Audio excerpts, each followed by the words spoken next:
Assalamualaikum warahmatullahi wabarakatuh. Halo, hai semuanya. Apa kabar kalian hari ini? Gimana kabarnya? Mudah-mudahan kalian sehat selalu dan selalu dalam lindungan Allah Subhanahu wa taala.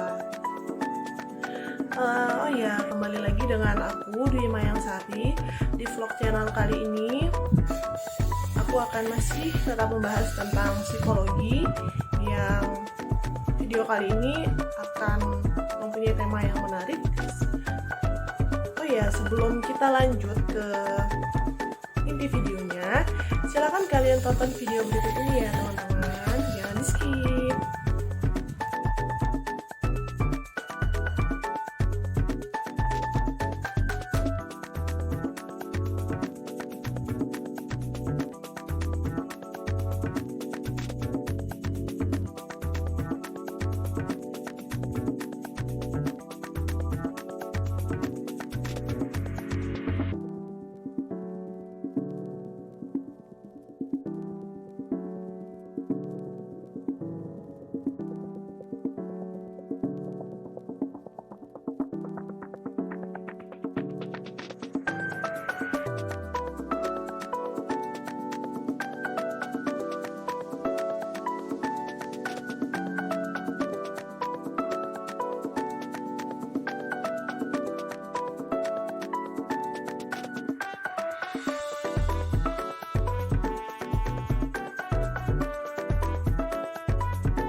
Nah, gimana? Sudah dilihat kan videonya?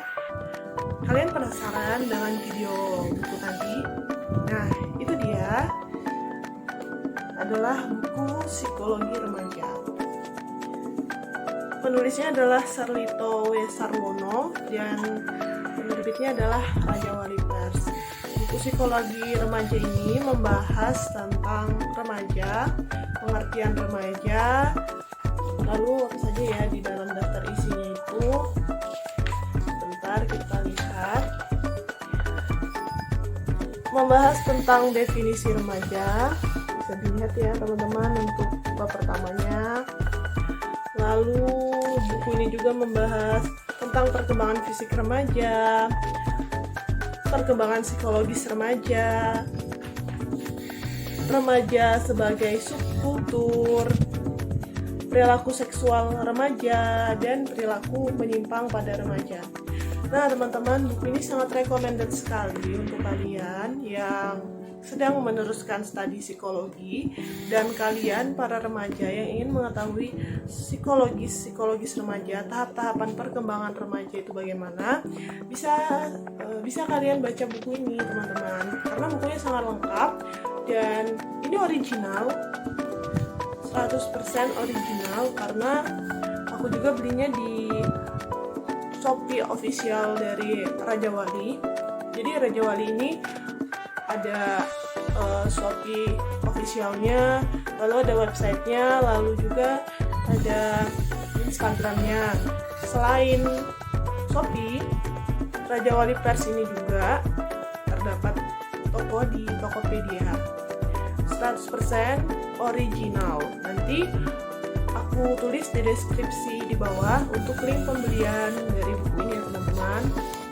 Karena kalau kalian beli di officialnya 100% itu original, jangan khawatir ya teman-teman. Nah ini tampak belakang cover buku Psikologi Remaja. Di sini penerbitnya Raja Wali Pers. Aduh teman-teman, sayang banget nih kalau nggak beli bukunya, karena ilmu itu sangat bermanfaat teman-teman. Ilmu tuh ilmu tuh sangat penting untuk kita, karena dari buku sekecil ini pun ilmunya tuh sangat banyak di dalamnya teman-teman. Tuh, banyak banget. Jadi buruan cepet dibeli bukunya. Kalian bisa pesen di toko officialnya Raja Wali, Shopee. Di bisa juga kalian pesan di website atau bisa kalian lihat juga di Instagramnya. Nah teman-teman, kali ini kita akan membahas tentang remaja, perilaku menyimpang pada remaja. Nah kalian sendiri apakah sudah mengetahui pengertian dari remaja itu sendiri? Bagaimana remaja itu bisa berbuat perilaku menyimpang? Mungkin kalian sudah mengetahui pengertian dari remaja karena kita pun sebelum dewasa merasakan yang namanya fase remaja. Benar tidak? Benar kan? Pasti.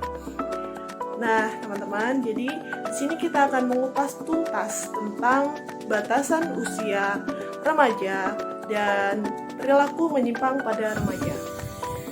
Teman-teman, di sini kita akan membahas tentang perilaku menyimpang pada remaja. Sebelum kita ke pembahasannya, kita harus mengetahui dulu pengertian dari remaja dan batas-batas usia remaja.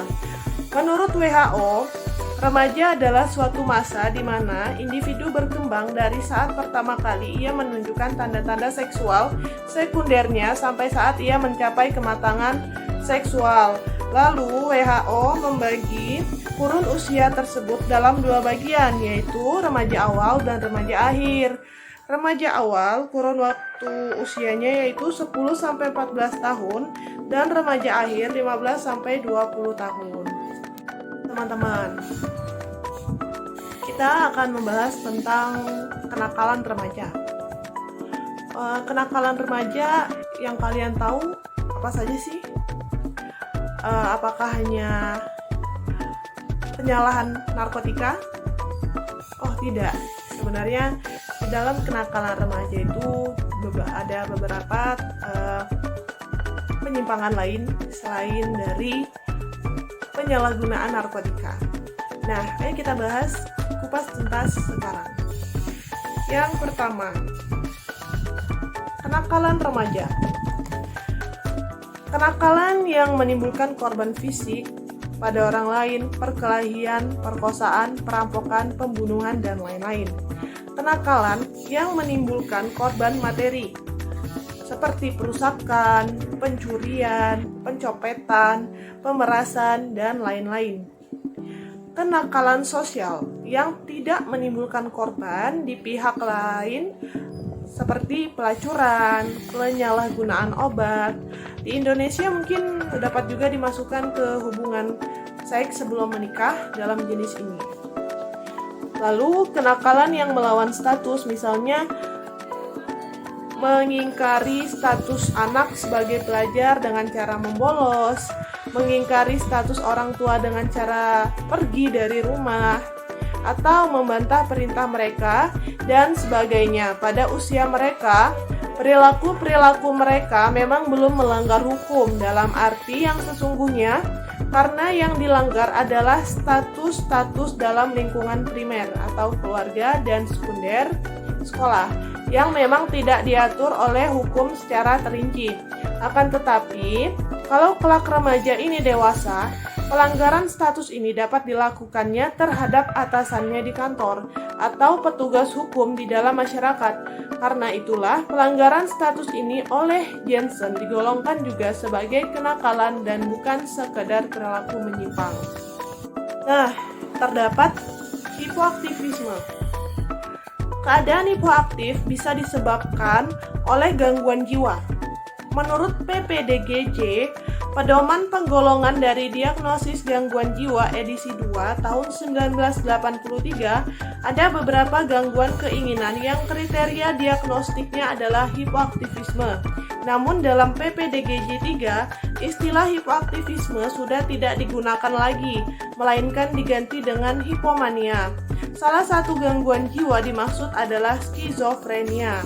Memang tidak semua jenis skizofrenia ditandai dengan pasifisme, bahkan ada yang cirinya adalah hiperaktivisme dan agresivisme, tetapi jenis-jenis skizofrenia tertentu seperti skizofrenia residual, berdiam diri terus tidak peduli dengan keadaan sekitarnya, dan katatonia dalam posisi tubuh yang aneh selama berjam-jam. Jelas menunjukkan gejala hipoaktivisme yang ekstrim, tetapi hipoaktivisme jenis lainnya.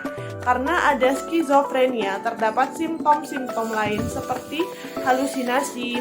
Halusinasinya tuh contohnya seperti melihat benda atau mendengar suara yang tidak ada. Waham itu adalah pikiran-pikiran yang aneh-aneh dan sebagainya. Ciri lain dari skizofrenia adalah adanya perubahan atau kemunduran dari keadaan jiwanya dibandingkan dengan waktu sebelumnya, dan adanya anggota keluarga yang pernah mendapat gangguan seperti itu juga. Nah, teman-teman, gangguan ini juga atau gangguan lain yang bisa menunjukkan sindrom hipoaktivisme adalah gangguan emosi afektif yang dinamakan manik depresif. Berbeda dari skizofrenia, penderita manik depresif masih mempunyai resiko yang berfungsi dengan baik, tidak ada halusinasi atau waham, akan tetapi perasaannya terus-menerus terganggu. Jika pada gangguan afektif hipoaktivisme yang terjadi berlangsung lama dan terus-menerus, maka ada jenis gangguan jiwa lain dengan ciri hipoaktivisme, yaitu neurotik depresif, yang di dalam PPDGJ 3 termasuk dalam klasifikasi distimia. PPDGJ cirinya hampir sama dengan episode depresif, akan tetapi kualitasnya tidak seberat pada depresif dan timbulnya juga pada waktu akhir-akhir saja, maksimum 2 tahun terakhir. Sebagaimana halnya dengan gangguan-gangguan jiwa yang neurotik lainnya, neurotik depresif ini juga bersumber pada konflik pribadi yang terdapat dalam diri penderita yang bersangkutan. Jika konflik ini bisa dipecahkan atau dicarikan jalan keluarnya, biasanya dengan bantuan psikoterapis, maka gejala neurotik itu akan hilang juga. Yang kedua, terdapat kultisme.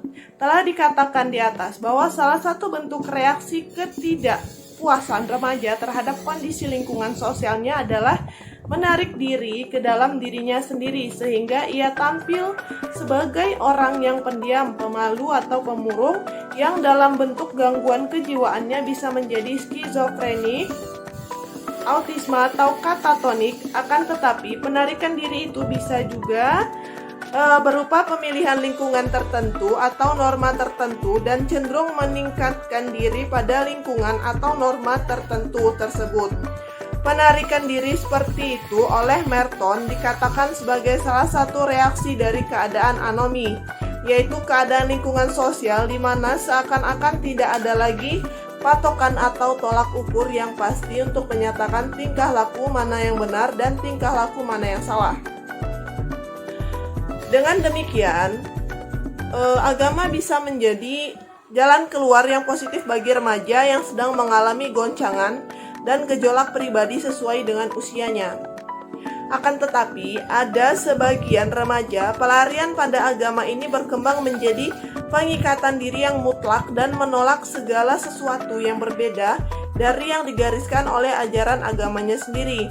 Jika tingkahnya yang digariskan oleh ajaran agamanya sendiri sudah menyimpang dari kelaziman menurut norma yang umum berlaku dalam masyarakat atau bahkan sudah bertentangan dengan kepentingan orang banyak dan mengganggu masyarakat, maka remaja tersebut mungkin sudah terlibat dalam kultisme. Kultisme adalah kepercayaan terhadap kult tertentu. Kult menurut R. N. Roth, DKK, adalah sejenis agama atau kepercayaan baru karena ia menyimpang dari ortodoksi yang mapan. Lutherjanisme pada abad ke-16 juga merupakan kult bagi kaum Katolik Roma. Jenis agama ini dinamakan kult, asal kata dari kultus atau cultus, karena ia mengkultuskan orang tertentu yang dianggap sebagai pemuka atau pemimpin. Anggota kult dinamakan fan yang berasal dari kata fanatik. Selanjutnya, faktor harga diri paling tampak berpengaruh pada pelajar yang tergolong biasa minum alkohol 1-5 kali seminggu. Harga diri mereka paling tinggi dibandingkan dengan golongan lainnya, yaitu yang tak pernah sama sekali, yang kadang-kadang saja, dan bahkan yang calon peminum. Mengenai hal ini, Mitik mengatakan bahwa pelajar dengan harga diri yang kelewat tinggi bisa bisa terjebak ke dalam lingkaran yang dimulai dengan nilai rapor yang rendah, teguran dari guru, tersinggungnya harga diri, makin malas belajar sehingga prestasi belajarnya makin rendah, dan akhirnya ia meminum alkohol. Atau karena terlibat dengan teman-teman dalam pesta-pesta di mana semuanya minum minuman beralkohol. Harga diri remaja yang bersangkutan terpukul karena ia sendiri yang tidak minum alkohol, sehingga ia pun minum alkohol secara tetap. Adapun mengenai kelompok yang sudah lebih berat kebiasaannya minum, Mittig menduga ada faktor lain yang mempengaruhinya di luar faktor harga diri tersebut. Salah satu faktor lain yang pernah diteliti adalah kepercayaan terhadap agama. Di beberapa perguruan tinggi di New Jersey, Amerika Serikat pernah menghubungkan kebiasaan mahasiswa dalam penyalahgunaan alkohol dan ganja dengan pengakuan mereka sendiri tentang keyakinan beragama mereka. Sangat yakin akan agama, cukup percaya pada agama, sedikit percaya, dan tidak percaya sama sekali pada agama. Teknik menggali pengakuan sendiri tentang keyakinan beragama ini mungkin bisa dinilai subjektif, tetapi karena sulitnya mengembangkan alat yang bisa secara objektif mengukur keyakinan beragama, maka teknik pengakuan sendiri ini dianggap cukup memadai.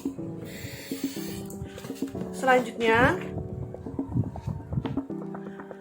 pada hakikatnya, memang faktor kepribadian yang menyebabkan terlibatnya seseorang dalam penyalahgunaan obat atau alkohol tidak berdiri sendiri, melainkan merupakan jalinan dari beberapa faktor kepribadian. Sifat-sifat lain yang menurut para ahli merupakan indikasi dari adanya kemungkinan terlibat penyalahgunaan obat atau alkohol adalah sifat mudah kecewa, sifat tidak dapat menunggu dan tidak sabar, sifat memberontak, sifat mengambil resiko berlebihan, dan sifat mudah bosan dan jenuh.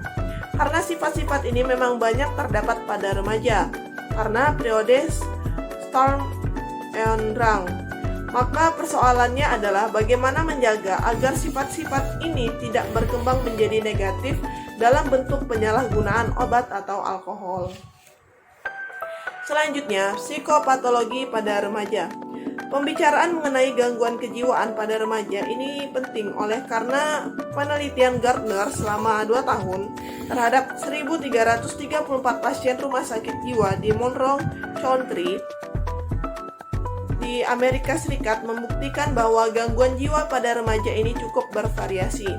Adapun jenis-jenis gangguan jiwa itu pada para remaja menurut Cohen dan Ras yang meninjaunya dari teori psikoanalisis adalah sebagai berikut. Gangguan neurosis, gangguan kepada sekolah, keterasingan. Selanjutnya, kenakalan anak yang disebabkan oleh reaksi neurotik, retardasi mental, gangguan organis, gangguan kepribadian, dan kenakalan anak yang tidak disebabkan oleh reaksi neurotik.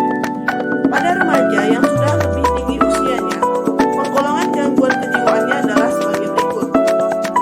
Yang pertama, mental stres yang menimbulkan hiperaktivisme, depresi, dan kedua, neurosis atau psikoneurosis. Gejala neurosis yang bisa terjadi pada diri remaja terdapat fobia. Fobia itu ketakutan yang luar biasa tanpa alasan yang jelas terhadap hal-hal yang lazimnya tidak menimbulkan ketakutan, seperti fobia dengan suara kucing, fobia dengan gelap, fobia dengan tempat sempit, fobia dengan keramaian, dan sebagainya. Yang selanjutnya, obsesi kompulsif. Gejalanya adalah adanya pikiran atau perasaan atau keyakinan yang sangat kuat tentang suatu hal yang diikuti dengan kecenderungan untuk terus-menerus melakukan hal tersebut. Lalu reaksi konversi, yaitu kecemasan yang dialihkan kepada tubuh yang bersumber pada berbagai macam kecemasan terhadap berbagai macam hal. Misalkan cemas menghadapi ujian, cemas menghadapi lingkungan baru, cemas menghadapi tekanan dari orang tua, dan sebagainya.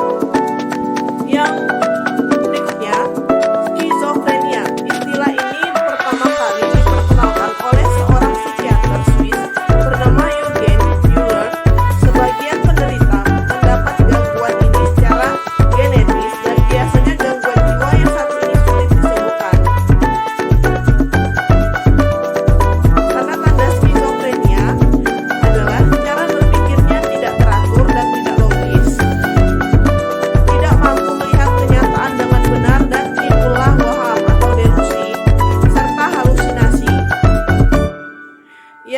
maksud dengan waham atau delusi adalah gagasan-gagasan yang diyakininya sendiri sebagai realitas, tetapi sesungguhnya jauh dari kenyataan. Selanjutnya, tidak mampu melakukan hubungan sosial karena tingkah lakunya sudah tidak dengan kenyataan, sehingga ia tidak bisa membedakan lagi mana orang tuanya, mana kawannya, mana gurunya, dan sebagainya. Tidak mampu mengendalikan gagasan, perasaan, dan tingkah lakunya, sehingga bisa saja ia tertawa sambil menangis, memarahi semua orang yang lewat, atau menari di tengah jalan. Selanjutnya, anorexia nervosa. Gangguan jiwa ini adalah khas remaja di bawah usia 25 tahun dan biasanya terjadi pada remaja putri. Pada hakikatnya, anorexia nervosa adalah suatu jenis gangguan obsesi kompulsif yang khas, yaitu penderita mempunyai obsesi ingin langsing, tetapi obsesinya ini sangat ekstrim sehingga penderita menolak makan dan menggelitik kerongkongan agar muntah. Akibatnya badannya makin lama makin kurus dan bisa diakhiri dengan kematian. Biasanya penderita memang sudah mempunyai riwayat sulit makan, akan tetapi anoreksia nervosanya itu sendiri lebih disebabkan oleh kegagalan penderita untuk memenuhi tuntutan sosialnya atau adanya gangguan dalam hubungan dengan anggota keluarganya dan sebagainya yang mendorongnya sampai pada konsep diri yang keliru tentang keadaan fisiknya. Selanjutnya, bunuh diri. Kecenderungan bunuh diri ini merupakan gejala yang cukup banyak terdapat pada remaja. Jika penelitian Gardner yang sudah disebutkan di atas menunjukkan angka 2,8% dari pasien RSI jiwa berusia 12-18 tahun yang mencoba bunuh diri dalam keadaan sebenarnya, angkanya mungkin lebih tinggi dari itu. Sebab cukup banyak klien remaja yang dijumpai di ruang konsultasi yang mempunyai hasrat bunuh diri, walaupun tidak sampai dilaksanakan sungguh-sungguh. Sebaliknya, ada remaja yang seakan-akan sudah benar-benar melakukan percobaan bunuh diri, akan tetapi sesungguhnya ia hanya ingin menarik perhatian orang, khususnya dari orang tuanya. Misalnya minum obat tidur dengan dosis tinggi tetapi tidak cukup tinggi untuk mematikan, atau memotong urat nadi, tetapi kemudian menjerit-jerit sehingga semua orang menolongnya. Gejala yang terakhir ini bisa dinamakan bunuh diri semu dan lebih banyak terjadi di kalangan remaja golongan menengah ke atas yang selama masa kanak-kanaknya dimanjakan oleh orang tuanya secara materi, tetapi kurang mendapat kepuasan psikologis dari hubungan dengan orang tuanya. Gangguan dalam hubungan dengan orang tua memang merupakan faktor psikososial yang utama dalam gejala bunuh diri pada remaja. Hubungan dengan orang tua yang pada masa remaja ini sangat dibutuhkan anak, jika terganggu dan dihadapkan dengan masalah yang justru harus dihadapkan dengan kepentingan orang tua atau harus diselesaikan bersama orang tua, menyebabkan remaja yang bersangkutan merasa seakan-akan tidak ada lagi jalan keluar.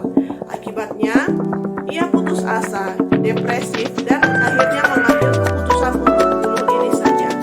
Buat mereka, apapun resiko bunuh diri itu dipandang masih lebih ringan daripada persoalan atau kenyataan yang ada, yang rasanya tidak mungkin terpecahkan, seperti kegagalan dalam pelajaran sehingga mengecewakan orang tua, hamil sehingga memalukan orang tua, atau merasa tidak diterima oleh siapapun di dunia ini, merasa terasing, sendiri, tanpa ada orang yang mau mengerti apalagi menolongnya, dan sebagainya.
pelajaranmu dulu utamakan. Nanti yang lainnya mama bantu deh, ini kan buat kepentinganmu sendiri. Nah, buat remaja, kalau membantu, bantu saja. Tidak perlu ditambahin. Tetapi, karena itulah remaja lebih sering minta nasihat teman-temannya sendiri. Walaupun teman-teman itu tidak bisa memberi nasihat atau mencarikan jalan keluar yang baik, apalagi kalau persoalannya berat dan gawat. Yang ketiga, kemampuan mengerti dan menghayati atau empati. Perasaan remaja dalam posisi berbeda antara anak dan orang dewasa, perbedaan usia, perbedaan status, perbedaan cara berpikir, dan sebagainya, sulit bagi orang dewasa, khususnya orang tua, untuk berempati pada remaja, karena setiap orang, khususnya yang tidak terlatih, akan cenderung untuk melihat segala persoalan dari sudut pandangnya sendiri, dan berdasarkan penelitian dan reaksinya pada pandangannya sendiri. Di pihak remajanya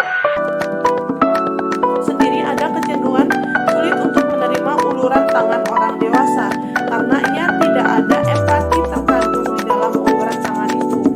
Yang keempat, kejujuran.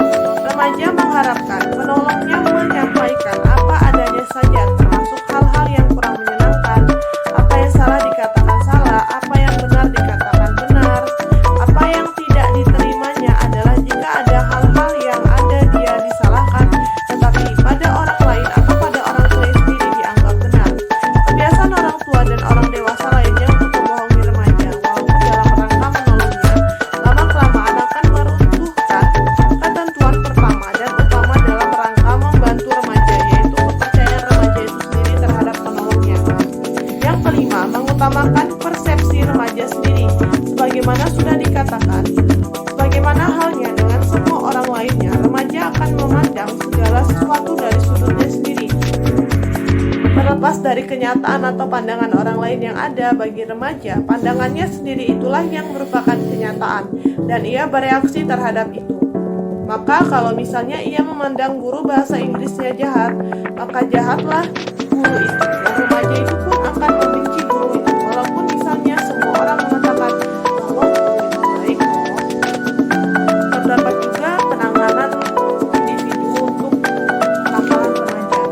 Yang pertama, pemberian petunjuk atau nasihat. Di sini konselor atau psikolog memanfaatkan pengetahuannya yang lebih banyak dari klien untuk memberikan informasi atau mencarikan jalan keluar. Misalnya memberitahu tentang kemungkinan melanjutkan sekolah, tentang cara-cara belajar yang efektif, tentang seksualitas dan sebagainya. Yang kedua, konseling. Di sini konselor atau psikolog tidak mendudukkan dirinya pada posisi yang lebih tangguh daripada kliennya, melainkan dari posisi yang sejajar, mencoba bersama-sama klien memecahkan persoalannya. Yang ketiga, psikoterapi. Di sini ahli biasanya adalah psikolog atau psikiater yang telah mendapat latihan khusus. Keterampilan khusus ini diperlukan karena teknik ini memang lebih sukar daripada dua teknik sebelumnya, dan kasus-kasus yang ditanganinya pun lebih berat. Lalu selanjutnya terdapat terapi psikoanalitik. Teknik ini menggunakan teori psikoanalisis dari Sigmund Freud yang tujuannya adalah menjelajahi alam ketidaksadaran klien sampai faktor penyebab gangguannya terbongkar. Lalu penanganan keluarga. Dalam rangka menangani masalah remaja, ada kalanya dilakukan terapi sekaligus terhadap seluruh atau sebagian anggota keluarga, ayah, ibu, dan anak-anak.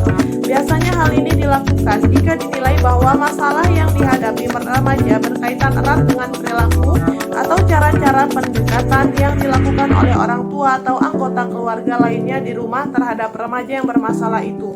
Tujuan dari teknik terapi keluarga ini adalah agar keluarga sebagai suatu kesatuan bisa berfungsi dengan lebih baik dan setiap anggota keluarga bisa menjalankan perannya masing-masing yang saling mendukung dan saling mengisi dengan anggota keluarga yang lain. Pembahasan kita hari ini, semoga pembahasan ini dapat menambah ilmu untuk kalian, dapat bermanfaat untuk kalian, dan menjadi acuan untuk kalian menangani tentang kenakalan pada remaja. Nah teman-teman, sekali lagi aku mau